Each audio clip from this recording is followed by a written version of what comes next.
अशी रात्र कुठल्याच पालकांच्या आयुष्यात येऊ नये. रात्रभर पोरगी इतकी तापली होती बारकी. शर्वीला इतका ताप होता, 1 वाजलेत रात्रीचे आणि रात्रभर मी आणि हे बसून होतो तिच्या उशाशी आणि तिला पूर्ण मिठाच्या पाण्याने पुसून काढत होतो. बिचारी इतकी थंडीने थडथडत होती, पण पर्याय नव्हता.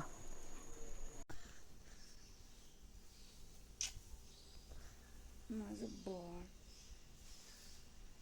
काय झालं रात्री?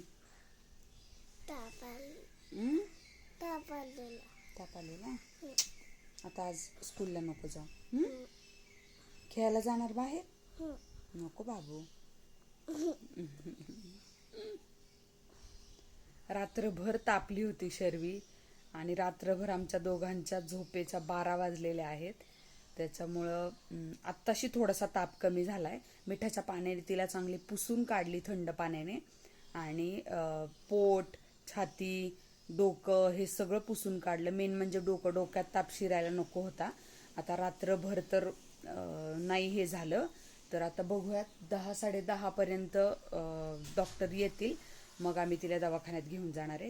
काल 2दा औषधांचा डोस दिला, पण माझीच घोडचूक नडली, कारण ते औषध महिनाभर आधी फोडलेलं असल्यामुळे त्याचा असर झाला नाही आणि मग रात्र अशी काढावी लागली आम्हाला. मग तिला दवाखान्यात घेऊन गेलं. पिल्लूनी काहीच खाल्लं नव्हतं, तशीच आली की झोपी गेली.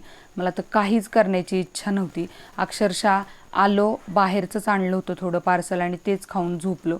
काहीच करायची इच्छा नव्हती. मुलं आजारी असली ना की इतकी डिस्टर्ब होते ना मी, असं वाटतं आपल्याला काहीही झालं तरी चालेल, पण मुलांना काहीच व्हायला नको. आणि तिचा ताप बघता इतकं टेन्शन येत होतं, पण फायनली ताप आता उतरलेला आहे.